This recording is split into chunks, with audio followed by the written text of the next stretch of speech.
All right, guys, welcome to the Angry Hacks podcast. This is Nunzi, one of your hacks. I am here with three other guys in my group. Say hello, fellas. Hey guys, it's Stan the Man coming at you. Hey, this is Dave coming at you. Mike Hall, Yankee aficionado. All right, tonight we're going to talk a little bit about the Major League Baseball trade deadline. We are a couple hours after the deadline, and a lot of moves made, boys. What do we think? Well, I guess early in the day we got started like 10 a.m.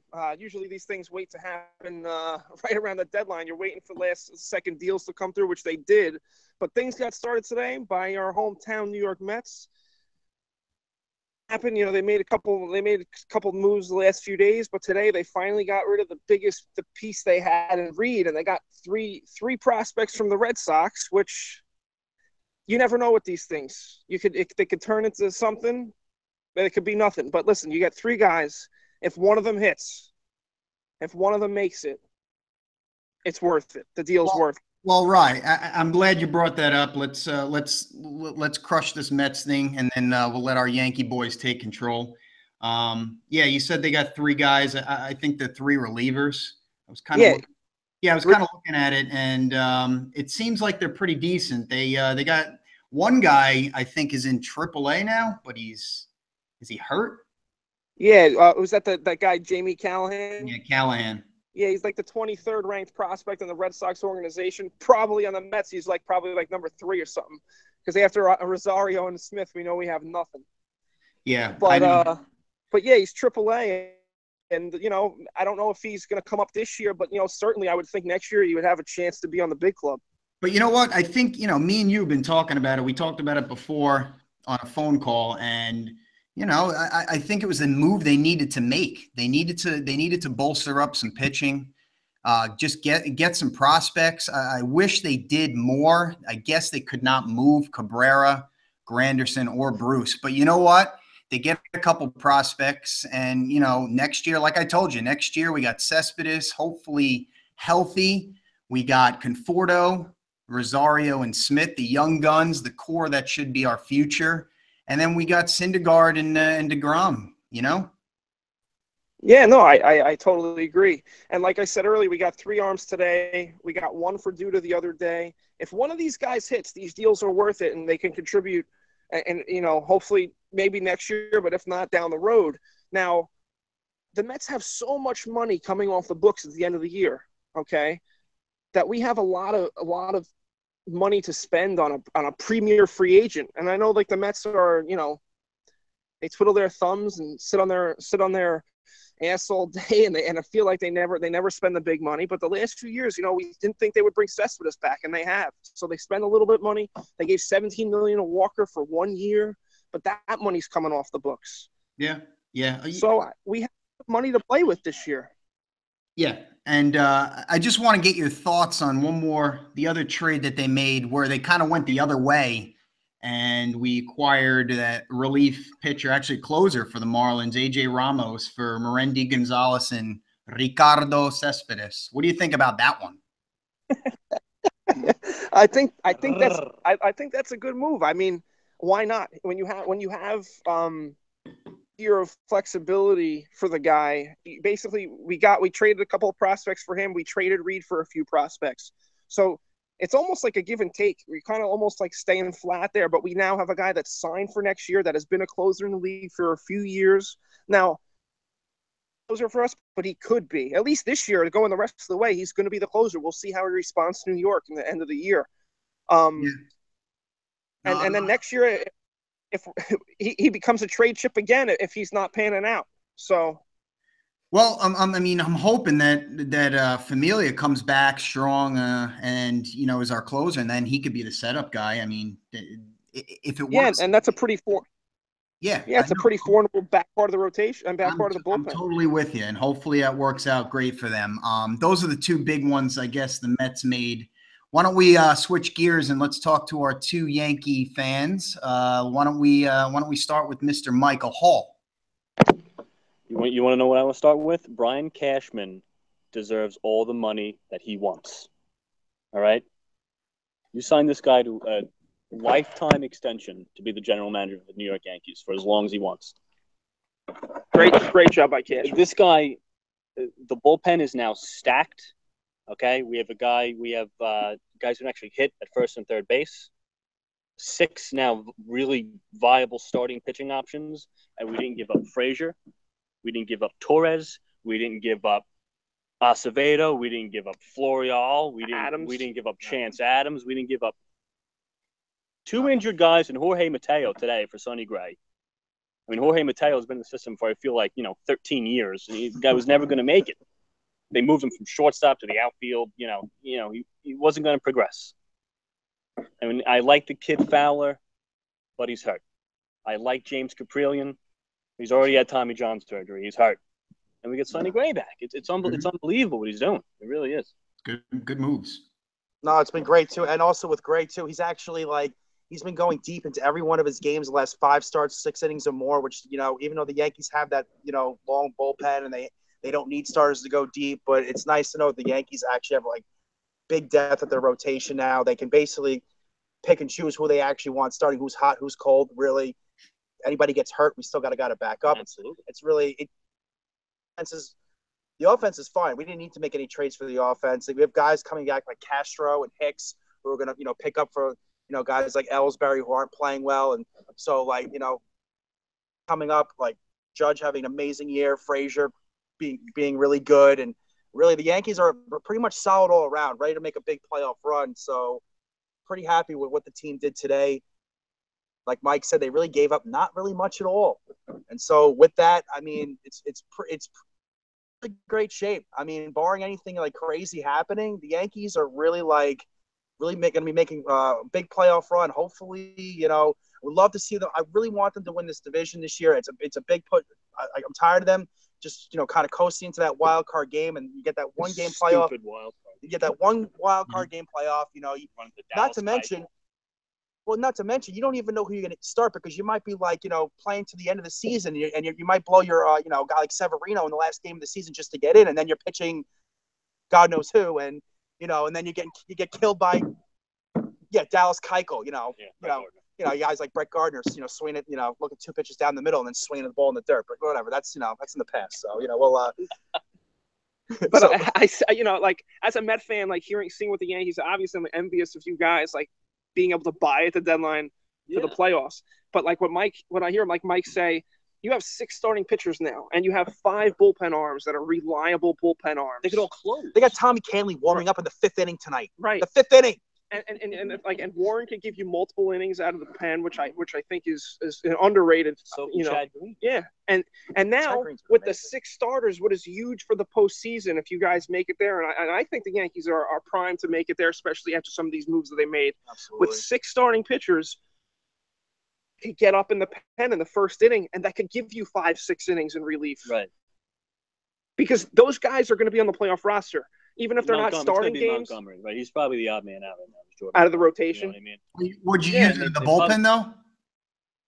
Well, I don't know what it gives you out of the bullpen, but could he dial up a notch and be a lefty specialist? I know you hate the lefty specialist, Mike Hall. I don't think he does that. I think that's a lost art now. I don't know. I think it's overrated. I understand. Just go with the guys that are getting guys out, lefty or righty. If Montgomery was a hard-throwing lefty, throwing 98, 99 miles an hour to use him in the bullpen, something like that, I could see them as for an inning to gas it up. But I don't think he's that type of pitcher to be coming out of a bullpen. I don't see as good as the years Montgomery's had, and he filled some big holes for the Yankees when they had on the DL. Pineda now being out for the season, he stepped up big. I had no idea what to expect from that guy from the beginning of the year, and he's impressed me actually.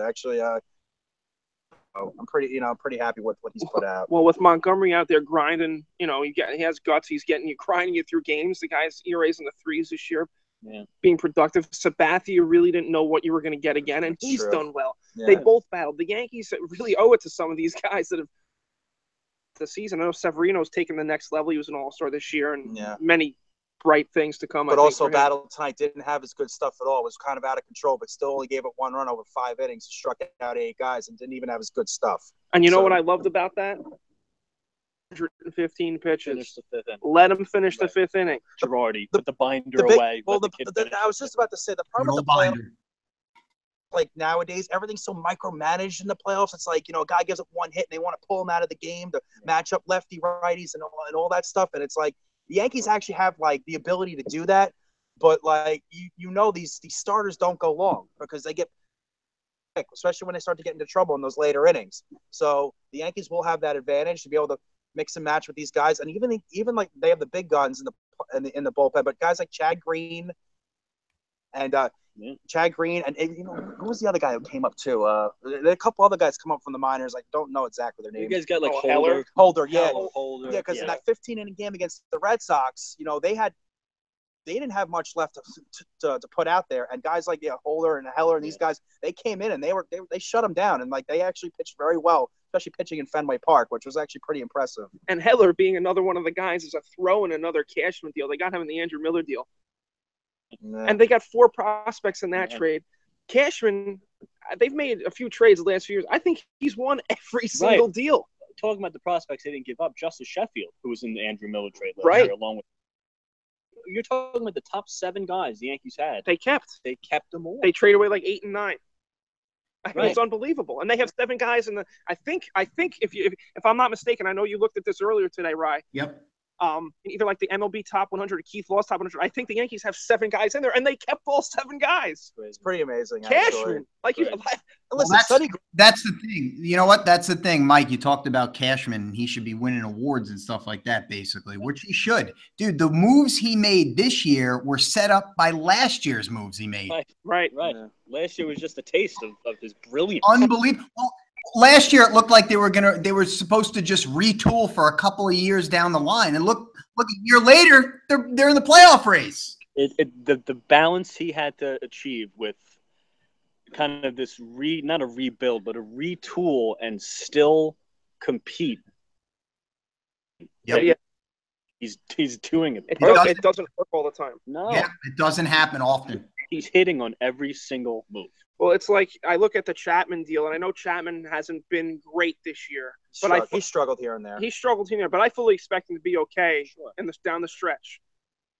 This year, they get in a great haul, and then they bring him back. Sign him back. They sign him back. They knew that was the plan the whole freaking time. Right, and that is an unbelievable move, and that is trusting your organization and their legacy, and having those 27 championships. Yeah. I think the days of really bad contracts are done. The Yankees are not. The George Steinbrenner days are over. Right. Where he just wants to throw money at anyone and everyone. Now, okay, Jacoby Ellsbury contract. All right, well, whatever. I mean, let's be honest. But you know what? Honestly, like he was one of the best players available in that year when they signed him. And honestly, they overpaid. You thought we would have gotten a lot more out of him. Yeah. He's been injured here and there. I really feel like the Yankees have been a lot smarter on where they throw their money around, how much money they give out, and honestly, I'm not positive, but I believe they don't have the highest payroll in baseball anymore. No, they don't. Well, it's definitely the Dodgers. The Dodgers by far. If the Yankees are ahead of Boston, it's by like a couple of nickels. You know what I mean? So, yeah. Pretty well, you know what? Obviously we're Mets and Yankees fans, but let's talk about some of these other trades. Give me one trade that you think is going to make a huge differse for a team. And that one, and Darvish. All right, talk about Darvish a little bit then. I mean, coming in right under the 1 minute left in the trade deadline. I think that trade was announced, and that's what's so exciting about trade deadline day. In all sports, trade deadline day is a fun day. It could be scary for some guys and some teams and some fans, but for the Dodgers, especially with Kershaw, I know he was able to start throwing yesterday, but getting an ace, you're getting an ace that could really technically start game one of the playoffs. What did the Dodgers give up? They gave up 3 prospects. Willie Calhoun. I know they had like top 2 prospects. I know. Yeah, Willie Calhoun. He plays outfield and second base. He had like 23 home runs in the minors this year, which is a lot. Yeah, that's a lot. Does he play in the Pacific Coast League? That's a good question. That's a great. Yeah, every Met over the last few years, like dominates in the Pacific Coast League because they're playing in this this air and these home run parks. No, you're right. You're right. Well, that's funny that you bring that up because two guys, one is actually coming up tomorrow, finally, and another both playing the Pacific Coast League. I mean, you can't look too much into that. I understand that, but the two guys the Mets are bringing up, Rosario and Smith, are legit. No, it's okay. He'll be hurt in a week anyway. He'll pull a calf muscle or something. I don't know. All right. Please, you don't think the attack of Ray Ramirez. Ray Ramirez is licking his chops. Yeah. He's gonna give one of his one of his training sessions, and then I'll go out and pull a hamstring in about 2 hours later. Then he'll get a 10-year extension. Yeah, right. Yeah, but going back to Darvish though, I mean, even if I know they didn't give up their 2 prospects, their 2 big ones, but even if they did, I'd look at it as a move that you're going to win a World Series. It's still why a few years ago, the worst move I think I've ever seen in my life is when the Washington Nationals make the playoffs and they rest, they shut down their best pitcher in Strasburg, and they didn't win. This season is to what? Win a World Series. To win a freaking World Series, and now the Dodgers are putting themselves in that position. Darvish. Right, just looked it up. The top prospect they traded, the Dodgers, was Willie Calhoun, the guy I just told you about, is the 69th prospect out of the top 100. So, I mean, that's a great job by the Dodgers right there. Great job. Great job. Only get them for the half a season, but the Dodgers are making a push. The Dodgers are probably the best team in baseball. You know what? The Dodgers probably just sign him anyway. They'll probably re-sign him. Talking about money, right? I think they signed him. I was talking about it earlier with Ryan. Honestly, their pitching staff, even without Kershaw right now, is actually still pretty top-notch. I mean, Maeda, Ryu, Wood, Hill, Darvish. Wood's 12-1 with a 3 ERA or something like that. Less. Yeah, something along the lines of that. Their rotation is, and obviously they're. But you got Yasiel Puig, who's having a pretty decent year. He bats 8th on that team. It's ridiculous. It's ridiculous. Yeah. Look, you got Seager, you got Bellinger, you got Turner, you got Seager, Bellinger, Turner. It's funny. Then you got Grandal and Adrian Gonzalez, I believe, is hurt. Yeah, he's hurt, but that's what's paved the way for Bellinger. It's kind of amazing. Yeah. Where does this guy come from? And then they're bench guys too, like this guy. I see this guy Kiki Hernandez, whatever his name is. Dude, and then the young guy that got the base hit yesterday to win the game. Yeah, first major league at bat, walk off hit. It's unbelievable. I know. Everything going right for the Dodgers this year, and the deadline went right for them as well. Oh, and they also picked up Tony Watson from the Pirates, an underrated move, lefty out of the pen. Throwing Cingrani from the Reds. Now, I don't know if Cingrani's going to give him much. Watson's definitely going to give him something. Tony Watson, that's an underrated move. Underrated move. The only reason he was struggling this year is they put him into the closer role where he does not fit. He was a good 8th inning guy before to set up for Melanson. Pittsburgh trades Melanson last year, and they give Watson the job for a week and a half, and he did a job this year, and he kind of he bit it. And, he couldn't close. But now he's able. He doesn't have to close now. He's setting up Kenley. Right. I mean, Kenley's awesome. That's a very, very underrated move, the Watson deal. Yeah, no, it's really cool how I give my insight, what I think about all these trade moves, but yet I can't cash one day. My FanDuel is crapping out like hell right now. What a friggin' joke. Dave had to check his FanDuel. Yeah, I'm checking my FanDuel team as I'm talking right now, realizing how much the meter just keeps going down because how much my teams suck. Well, obviously, we're talking about the Dodgers being probably one of the best teams in the league. They are, and they made probably one of the biggest splashes, obviously getting Mr. Darvish. But what about the losers? I'm going to start off with the Astros, man. You don't like the Liriano deal? No, dude, let me just tell you something. They needed a top flight starter. They needed to go and get a Gray. They needed to go and get a Darvish, man, because they're 5 guys, their rotation guys, all have been on the DL this year. And McCullers is back on. And McCullers hasn't pitched well when he's not on. Well, McCullers because he was still hurt. Keuchel just came back, and he's kind of on a restriction right now. He only pitched 3 innings. Right. And McHugh, Colin McHugh, who used to be a Met, right? He just came back from the DL. No, I know. And then the thing is like you just never know. I know they're a young team and they're good and they're good. You just never know when you're going to make it back in this situation. They're clearly going to make the playoffs. You can't take the chance that you're going to be back there again. Exactly. Well, the saving grace is the fact that the NL West is terrible, and they're going to win that division. And hopefully, I think their hope is because truthfully, I actually agree with you because the injuries have hurt them, and even their offense too. I mean, look, DL Springer's on the DL. They've had guys that got hurt too, but also I think they're just banking on the fact that all these guys are going to come back and they'll be a full team again because that team is pretty dynamite when they actually have all their players. I mean, the best young core in baseball might be Correa, Altuve, Springer. Yeah, I can't beat it. I agree on the fact that I somewhat agree with you on this because I actually feel that the injuries have obviously maybe forced them to maybe actually had to go get at least somebody like in Liriano. But I think if they get their players back, they really don't need anybody. I think that team's pretty. So I kind of half agree with you on that. Okay. I understand what you're saying, Dave. That's like half agreeing, but like what I said before, like I just feel like you never know when you're going to make it back. You clearly going to make the playoffs this year, bolster your team in any way that you can. I mean, don't mortgage away your top prospect, but there's no reason why they couldn't get some starting pitching depth and add a guy like the Yankees did in Jaime Garcia or something like that. A starter. Even going after a guy like Verlander.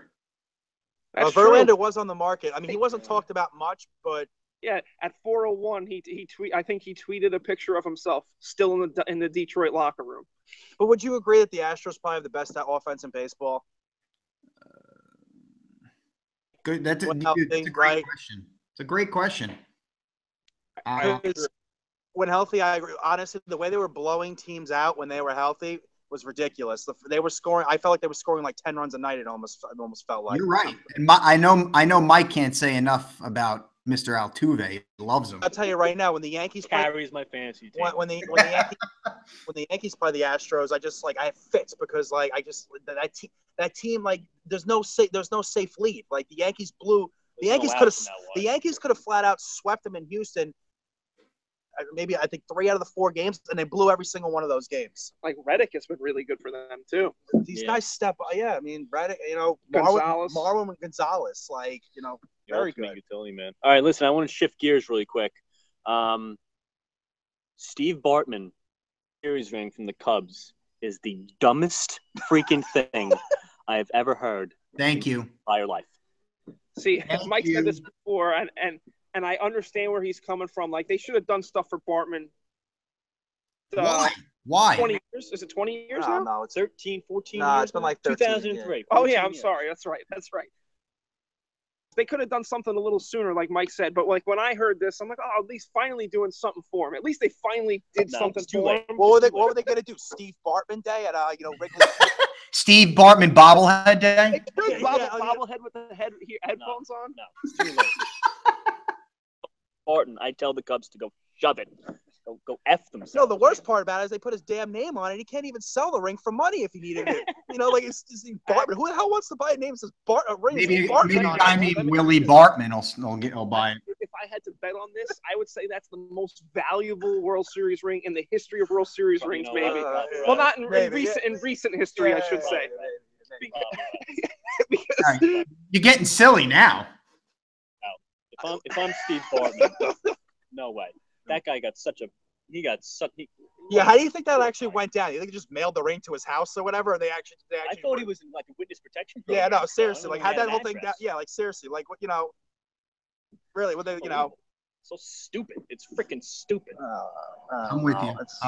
Wasn't even, and not to mention, it wasn't even his fault. Then it was like 10 other guys reaching for that ball that day, not for nothing. Yeah, I agree. And Moises Alou was a hack in left field. He doesn't even catch that ball. I guarantee you. If no one even goes near it, if Steve Bartman clears the row out, the front row, Alou still drops it. Oh yeah, do you remember the very next play when there was a ground ball, the short that was muffed by Alex Gonzalez, double play ball that probably would have gotten him out of the damn thing to begin with?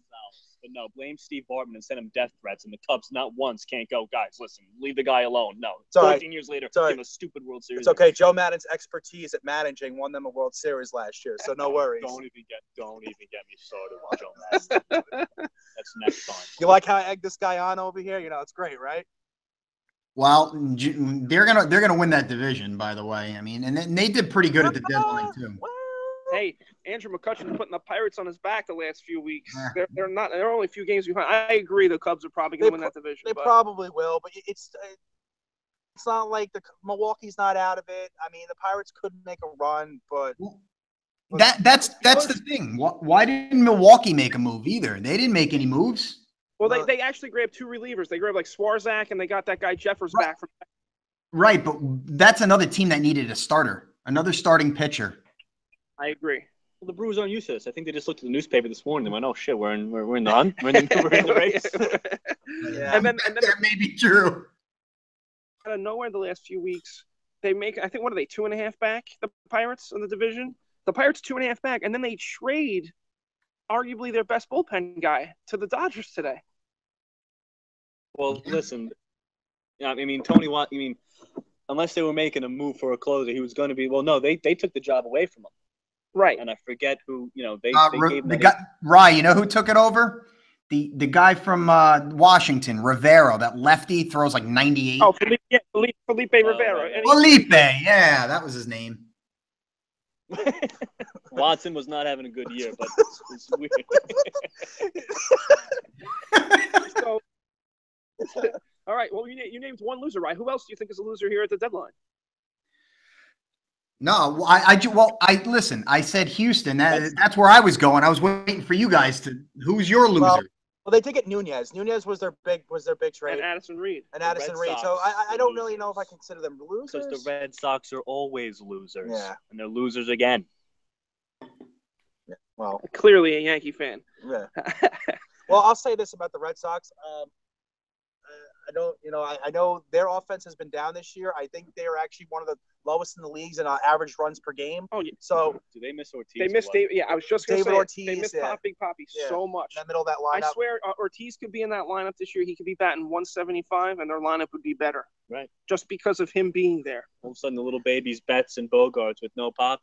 Don't get me wrong. Exposed. Nunez is a nice little piece. He's actually had a pretty good season with the Giants, batting up at 300. But he's not like. He's not your cleanup hitter. He's not your middle of the lineup guy who's going to hit you 30 home runs.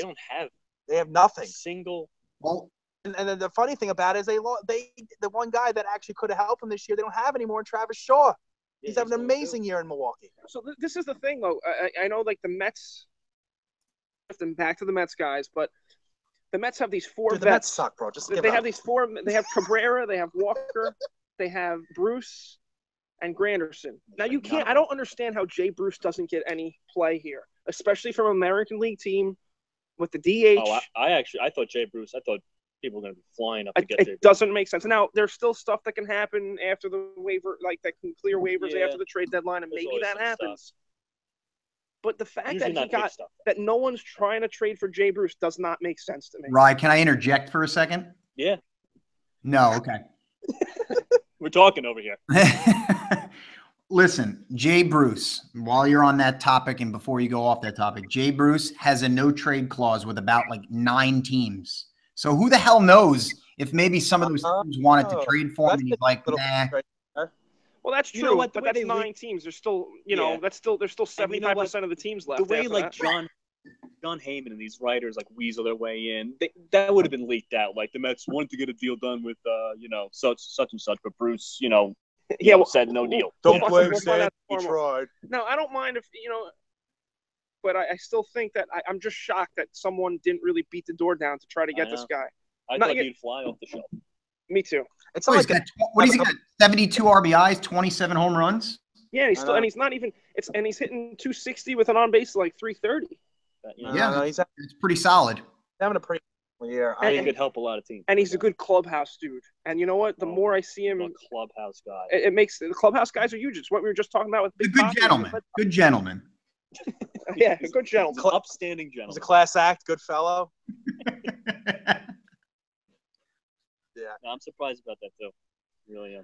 Honestly, maybe the Mets wanted too much, and who knows what was going on Yeah, behind you never closed doors. know. You don't know if they actually were trying to.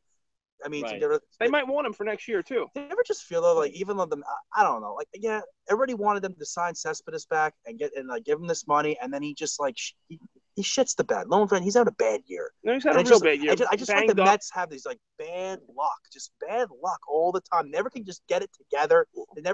Things can never just fall into place with them. Well, you're right, but then here's a guy we trade for. He struggled last year, but he's having a great year. We bring in a guy that actually hits home runs. He's not Jason Bay. Cespedes came to us. He hit. He struggled hit this year, and then he gave him money, and now he doesn't hit. And then Bruce comes and he struggled last year, but he's hitting this year.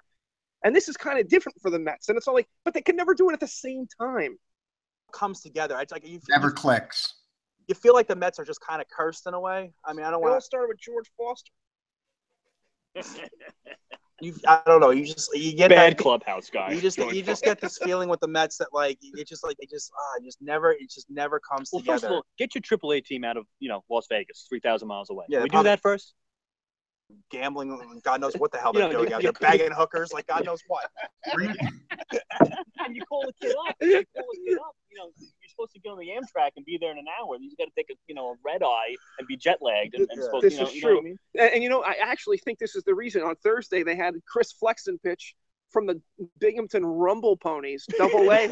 Freaking Unbelievable name. That's the name. It's the worst name ever. The Binghamton Rumble Ponies. That was So they call definitely it a Flexen Sandy thing. I think it's in Binghamton. Yeah. Because on the East Coast, they didn't want to have a guy flying from Vegas. They just got a AA guy. He comes in, and, he struggled. Hopefully next start's different. That's probably why they're calling Rosario up now, because they're playing in Colorado. They couldn't afford the plane ticket to get to New York, so we'll just have them start in Colorado. It's like an hour flight. Why is it across the country? When did that happen? They play in the Pacific Coast League when they're a New York-based team. Doesn't make sense. Now, when did that happen? A few years ago, they played. They moved. Whose idea was that? I don't know. Because they moved. They moved twice. They moved to freaking New Orleans, thing and then they moved there. Stupid. It is stupid. Stupid. Change that, and your whole franchise is fixed. I don't know about that. I wish it was these. Mike Cole, Yankee aficionado, general manager, slash. You fire Ray Ramirez, and you get the AAA team out of freaking dopey Las Vegas, and that's it. You're fixed. And we mentioned Ray Ramirez before. Ray Ramirez, head trainer, New York Mets. Hopefully out of a job soon. We'll see. Well, the problem with Ray Ramirez is the fact we actually know who Ray Ramirez is. That's the problem, okay? We shouldn't actually know the trainer's name. He shouldn't get that much press. But we never know the trainer's name. Unless he's your uncle. He's someone's uncle, He is someone. Yeah, Bob Ramirez. I don't know. I mean, they're injured right now. Yeah, Bob Below, yeah. They got injured at the family barbecue, and Ray came over and tried to rub him down. Yeah. The kid ended up hurting his knee worse. It's just been a disaster the last 2 years with the injuries, and it's just. I mean, I can't just imagine what these last 2 years could have been following the World Series trip. It's rough. Well, their first mistake obviously was not signing Daniel Murphy, and we were talking about that earlier today, and how the Mets, what was it, 3 years, $37 million he signed for? 3 years, 37. The Mets offered 1 year, $17 million. He probably wanted the years. He wanted just to have a little more stability. Didn't want to have to, play for another contract at the time, and forget about all the other guys in the past that have left. But that was him going was just that hurt. Production that he gave you before he left, and not the production he's had. When he was hitting a home run every night in the playoffs, that production. Well, right, yeah. but I'm talking when his career.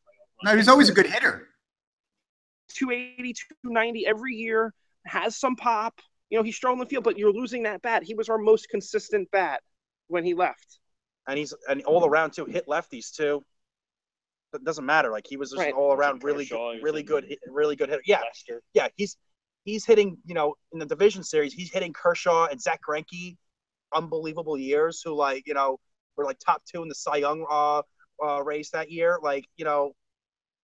Right, and then he goes to Washington. He's on just a new planet. He's on a different level. Batting 340 in the running for batting title and MVPs and stuff like this. Because as you see it right now, I don't even care who keeps getting hurt for the Nationals. That lineup's ridiculous. That's actually another. We didn't even talk about that. That lineup, that could be the best lineup in baseball right now. Actually, I didn't even think about that with Zimmerman and Murphy and Harper and Rendon. And the funny thing is, they've had injuries. They don't have Turner out there. Trey Turner. And they have a center fielder that they traded for before the season. I'm drawing a blank on his name. Goodwin. Adam Eaton. Goodwin's actually. Goodwin's filled in great. Yeah, no, Goodwin's been good. He's got some pop, stealing bases. He's been really good for them.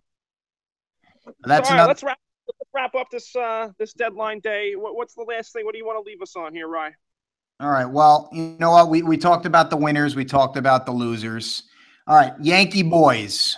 Where are we going from here? Are we winning this division, or are we getting a wild card spot? I want to hear your thoughts. Hands down. No, none of this wild card bullshit anymore. I'm done with that. All right. No, serious. I'm like dead serious about this. We need to win the division. Let's get into something more than a 1-game series, and let's actually we play Boston 7 more times. Mm-hmm.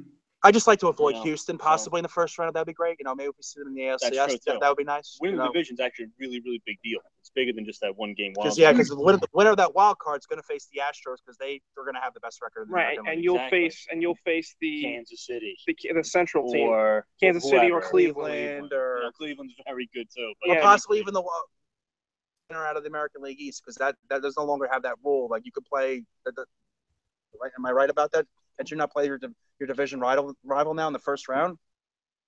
You know what? I actually think you're right, but the team with the best record would face the wild card, which would be the Astros. Right. So even if the wild card is from the East, they would play the Astros. It is a big deal. It's going to go down to the wire. But Yankees win the division. Yeah. I mean, as a Met fan, I look at it. This whole design with the 2 wild cards has put an emphasis on winning the division. Mm-hmm. And you have to try to win it. And you know what? I actually think the Yanks will do it. Campbell's. Price is hurt, who I actually very much dislike. I don't want him to be hurt. I agree a little bit. And Rodriguez, Eduardo Rodriguez is out too. And their offense hasn't been great. And like you said today, they added Addison Reed and Nunez, but they didn't add that power bat. Reed will be blowing games. By the way, there's some rumblings actually that Price could be out for the season. I know, because the Yankees do hit him well. Yes, they do. All right, Rye. What do you? Final thoughts? Just give me something Mets to finish off. Right, I'll give you something here. I mentioned it a little bit before, but you have Bill Walker, $17 million coming off the books. You have Granderson, $15 million coming off the books. You already had $7.5 million from Duda come off the books. $8 million from Addison Reed come off the books. Cash money. You also have $8 million coming off the books. Cash dribble. If you don't bring back Jay Bruce, that's another $15 million coming off the books. 15, yep. I'm not a mathematician, but that's a lot of money. That is. You bring up Rosario, which they finally are tomorrow, and you know what? They did it at the time I said they should do it. You wait till the trade deadline, and then you call them up, and that's what they're doing. Rosario's up tomorrow. Let's have Dominic Smith come back soon. I feel you. All right. They're going to put Bruce at first base to try to build value on the waiver market, I think. I think he might play a few games before they call Smith up. But I think the Mets will be they're primed for next year. Yep. I totally agree. I'm excited for tomorrow. I'll be glued to the TV to watch our future. And I think we just gotta look towards next year. But yep, we're gonna wrap this up. But I want to thank everybody. David Crudy, Michael Hall, Ryan Stanley, Ryan Annunziato, your angry hacks here. We'll be back for some more podcasts. So stay tuned, guys. All right. Yeah, take it easy.